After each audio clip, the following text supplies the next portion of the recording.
All right, everybody, good morning. So we've got the, just wanted to show, we got the dash light dimmer switch debacle squared away. And the issue I realized I had was when I was in here working on the lights and everything, I couldn't really see from here that my side light, my markers weren't on. So I was assuming they were on in this position, but they weren't. And then here's our dimmer and everything is working on all the gauges. That's low and then high. I'm gonna see if there's any LEDs maybe to put in these other gauges here, but even I got hooked the dimmer up to the tack also.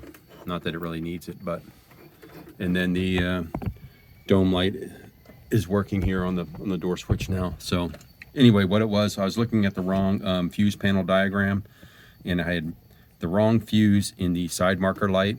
It was required a 15 amp, but there was a 10 amp in there, and it had blown it. So put a 15 amp in there and everything's working fine now. So there you go, boom. Here's our fully bright. So the dimmer's working, and then headlights. So that was a simple fix. Took me a day of messing around with this, but you know, tracking over here, somebody had, before I bought this car back in the 80s or 90s or whenever, somebody had a car alarm in this thing and hacked into all the wiring. So the wiring in this car is kind of a mess. Of course, I haven't, you know, done a great job wiring myself, but you know, I'm finding stuff that's been tapped into, and then you know, so I've been putting this electrical tape over the old taps and stuff like that, making sure that we don't have any shorts. So at least I found a few of those things under there, but nonetheless, glad to have that going. And we're going to move on to our next, the next project. And before I've even started, realized we might have a small issue here. Installing this Innovators West crank trigger. So looking at this and then coming over here and trying to get an idea of what's going on. I'm hoping we don't have a issue with clearance between this bolt-on crank trigger and this water neck housing. So this dampener, the damper I have on there is a Summit SFI, and that one is 6.6 inches diameter. I measured this as 7 inches, so slightly wider. So I am hoping we won't have issue with this water pump. Of course, they didn't mention anything about that. So I guess the only way to find out is to pull it off. So anyway, I'm going to go ahead, and the first step is going to be to get the belt off the alternator and take the pulley off. Then we'll throw it on there, see if we got clearance issues. But after that, then I'm going to pull all the plugs. We're going to rotate it over to TDC.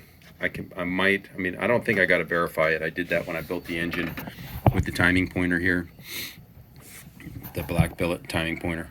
So with installing this on a carbureted application, you set the balancer to your maximum timing you want. So in this case, I'll set it to 34 degrees, and then that will mark that, and that's where we'll set the crank trigger at 34 degrees and go from there.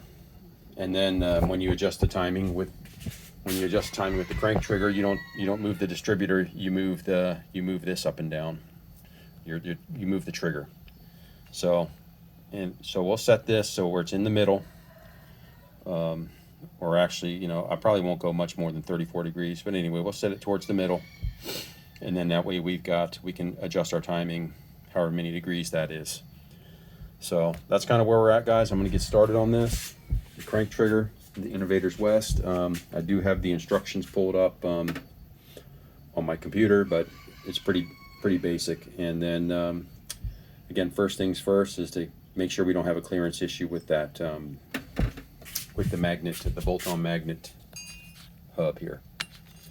And then we'll have to work out the spacing. You know, we've got to take this much off the spacers so the belt lines up, which it does look like I've got some stack spacers on there already, so basically we'll just remove that much from the spacer and then from this hub on the pulley and go from there. So that is the plan moving forward, guys. I'll get back to you with an update when we get the pulley off, and we'll check the alignment or the clearance